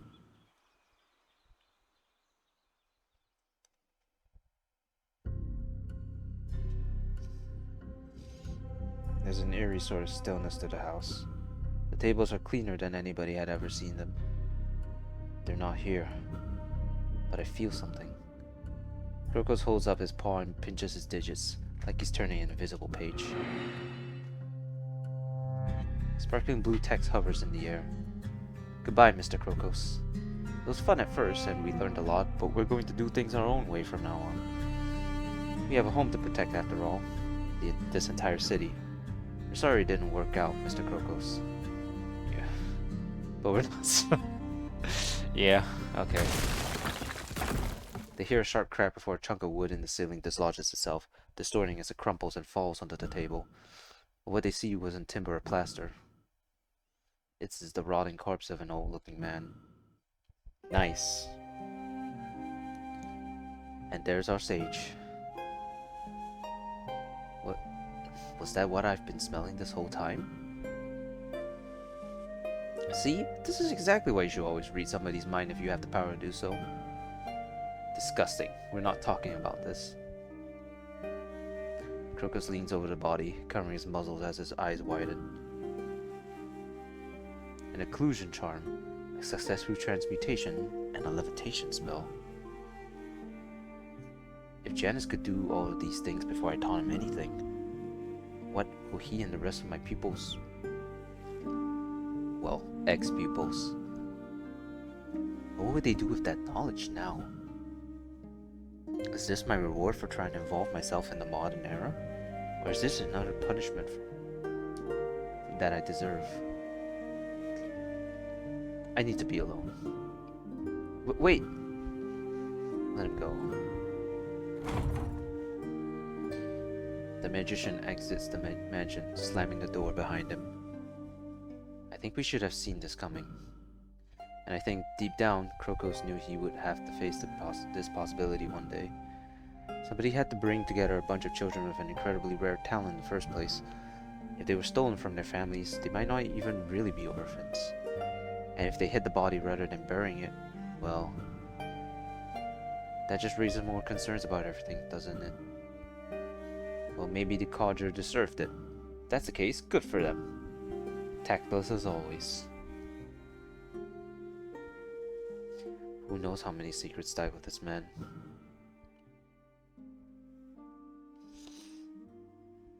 I feel like one of those reaction YouTubers that like don't give their opinion on the matter. Well, I mean, you can probably tell by my laughing anyways whenever I find something stupidly funny, but other than that, I don't really think I've talked about the story that much. It's very interesting. The crowd may just find Crocus later in the evening, alone on a desolate hill. There he is. Hopefully he's quelled his temper by now. I'm sure he'll flare back up if he sees your face and remember all the dumb ideas you had. Like usual, everything went wrong because of you. Unsurprising, given your very nature. Could the two of you wait here? I think I should speak to him alone. Excuse me? What's the big idea? What he means is that I have a question that requires your bountiful wisdom. So I have this strange observation about colors, but I've honestly never been able to work it out. Oh, I would like to hear more. I'm interested. Felicis takes 2 strips of fabric out of his bag. So if you create a checkerboard pattern with the white and gray fabric, the gray fabric turns into 2 different colors. But when you bring the gray colors together to touch, then they appear to both return to one single color. Therefore, are they always the same color? Or do they only become the same color when they touch?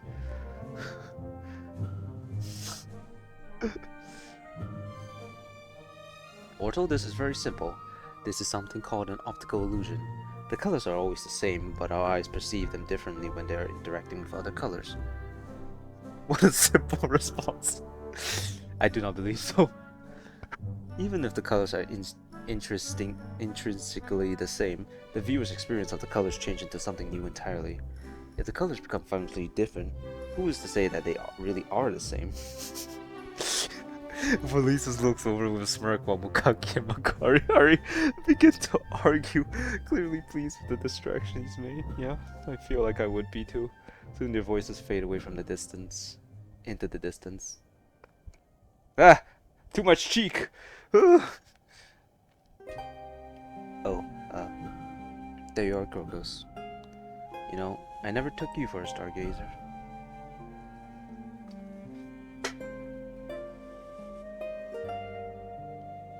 I find these constellations familiar. I did memorize them all once upon a time. And yet, it was hard not to become bored by their appearance. I find it odd to see that they have barely changed at all, no matter the passing of the eons. Though I can't say the same of much anything else. The constant of how mundane and selfish people can be, for one. That's reliable, unfortunately. Was it not clear enough the first time when I said I need to be alone right now? No, I understand. I understood you fairly well. I just decided not to listen. Oh god. Clearly. Clearly.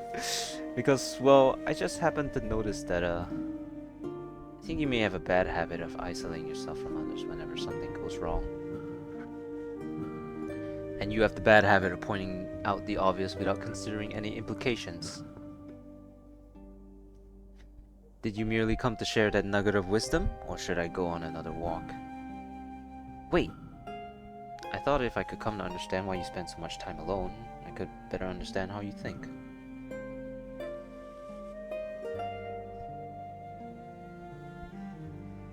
I don't think there's a lot to understand, really. All there is to know is that people always want something from me.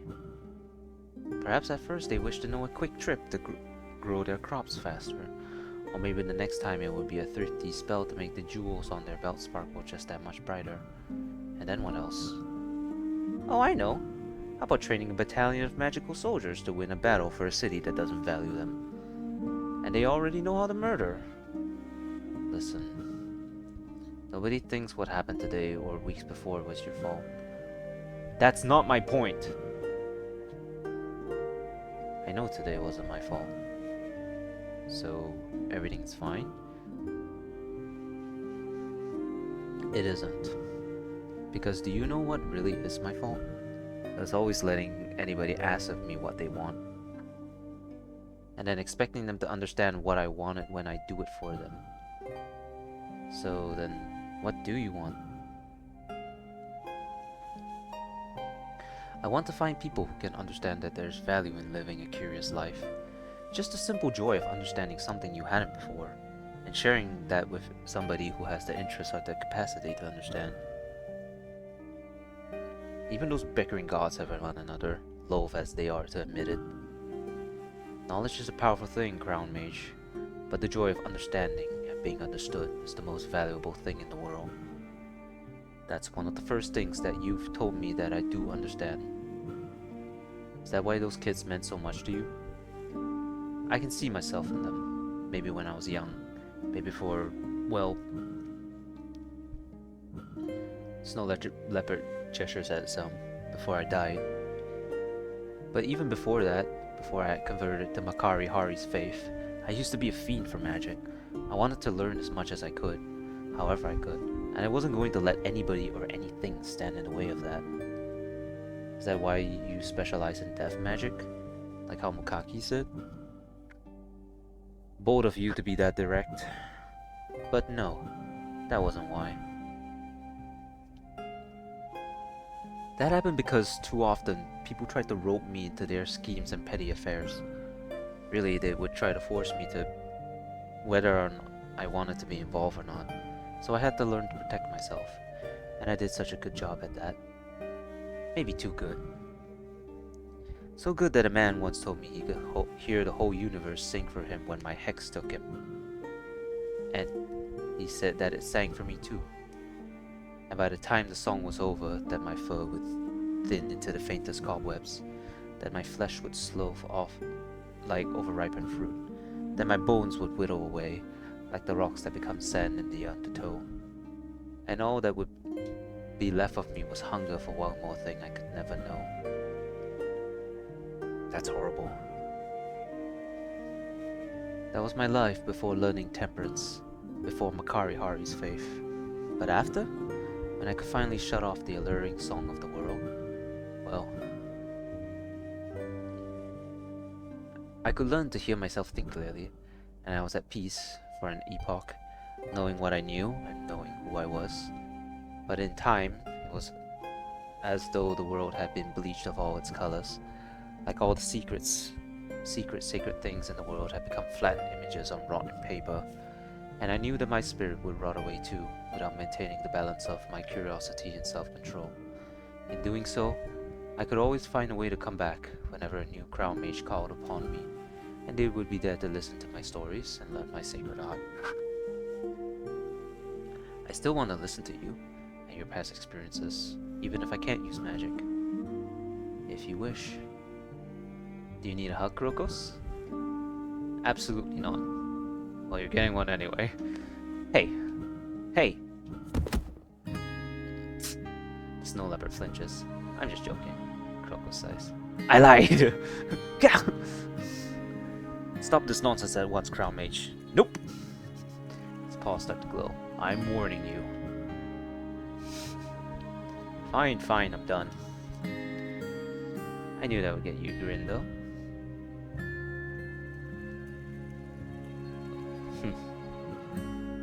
Anyways, there are always going to be people who disappoint you.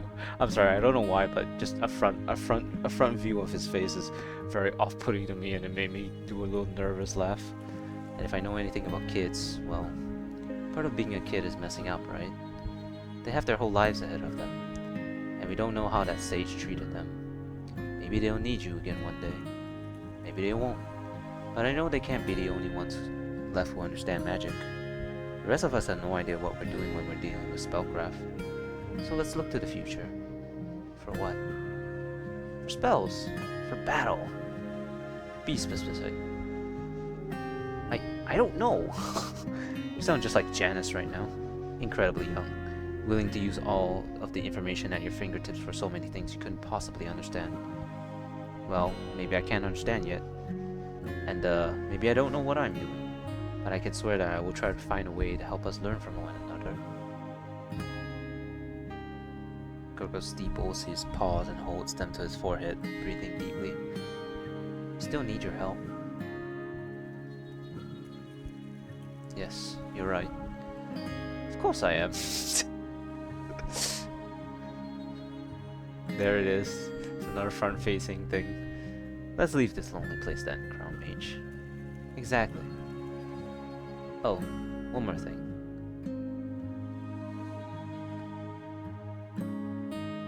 Yes.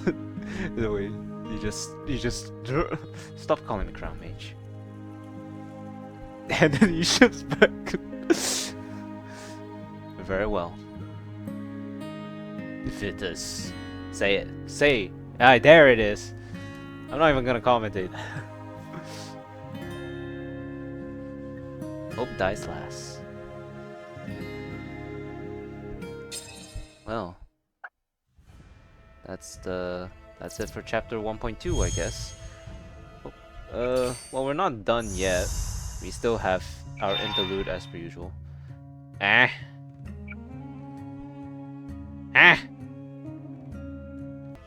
Whatever that was.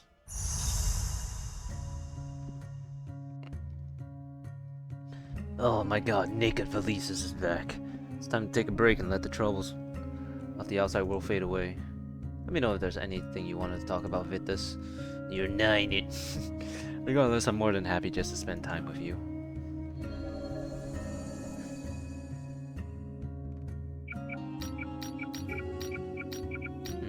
We don't have mementos for everyone. Well, since that was Krokos, let's summon him, I guess. I wanted to talk to Krokos and see what he thinks about being summoned. It'll be interesting, just as long as he's not too bothered by us interrupting him. And what do you need of me now? Oh? You two are up to something. Not exactly. So what made you summon a man like me to a place like this, then? We're just here to relax. Just to relax? Then allow me to rise to the occasion. The snow leopard turns a corner and produces some soft rustling noises. Oh my god, he's naked. There we are. So what manner of method will you go about to relax then? We wanted to ask you a few questions. I don't mind divulging a few secrets for a couple of curious minds. We want to know what it's like to be summoned. Well, that's not difficult to answer. It's like walking from one waking dream to another. At one moment I'm somewhere, another moment I'm elsewhere. But I always know that I've been called when I arrive. We meant more along the lines of how you feel about getting summoned. Well, that's far less interesting. I don't think so.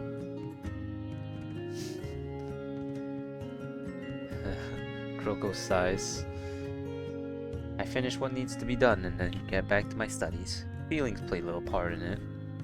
I feel grateful that I've earned the honor of being summoned. I feel a sense of fulfilled duty knowing that there will always be something new to learn and teach. And I also that I have an avenue to do that forever. So how could I feel anything other than pride from such an opportunity, even if it means that I have to indulge in trivial matters from time to time? So do you? Well, sure.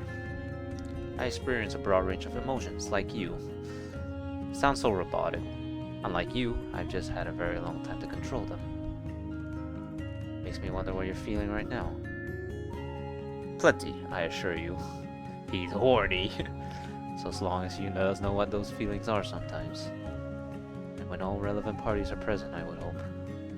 He's horny. That's it's also suspicious, so I'm actually interested. I don't want to do Zermes because I don't like him, so.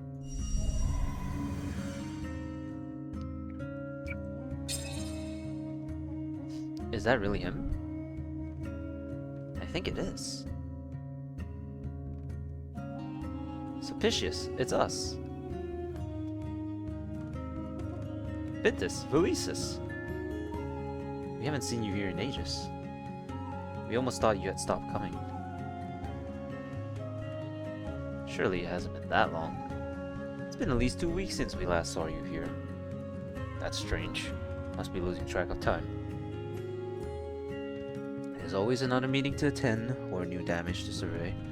It seems as though the moment we fix one problem, another rises. That is the impression I have of Aeronopolis. Wait, did I just... have I... I just realized I've been saying it wrong this whole time. Aeronopolis, not Aeronopolis. Well, Aeronopolis slides better off the tongue, but Aeronopolis is the correct term. Fuck me. I've only ever heard bad things about this city before I was assigned to this post. I didn't mean any disrespect when I say this. But didn't you tell us that this was your first time governing a city? Yes. So the best thing for the city would have been to pick a seasoned leader to handle dysfunction at this scale. Easy, Valisis. I don't take any offense with this. Valisis is just pointing out something that he's figured out on his own. Truth be told, the council consider it lost already.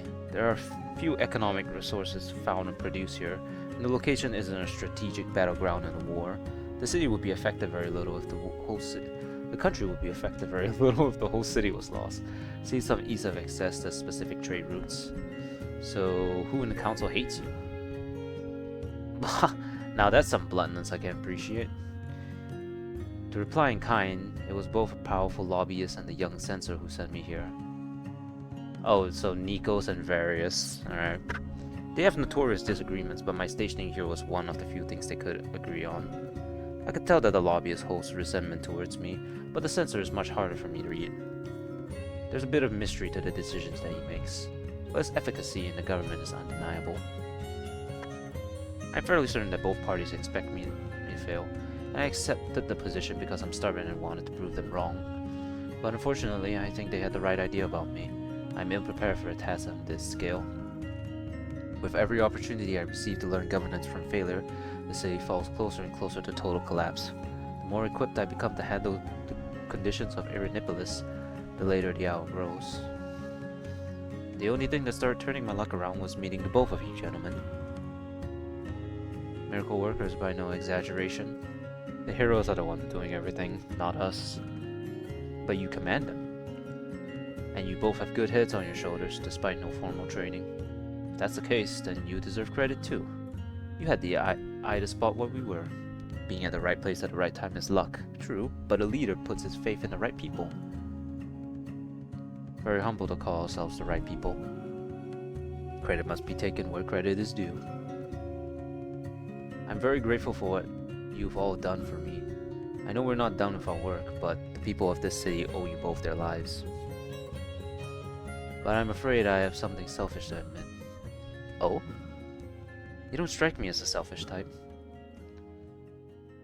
But aren't all noblemen to some degree? There's certainly a problem of pride.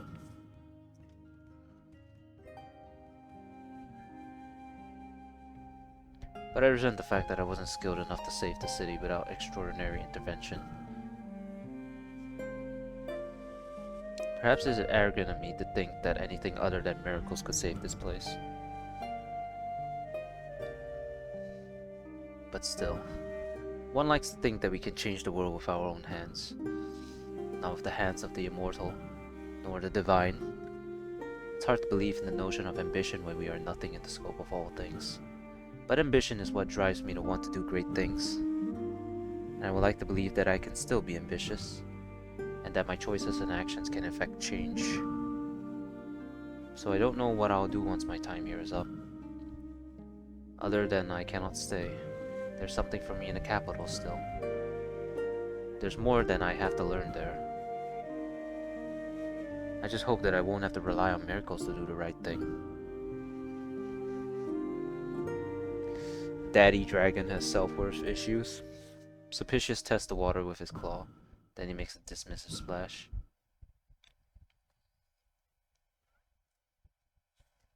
I'm sorry that your pride is wounded.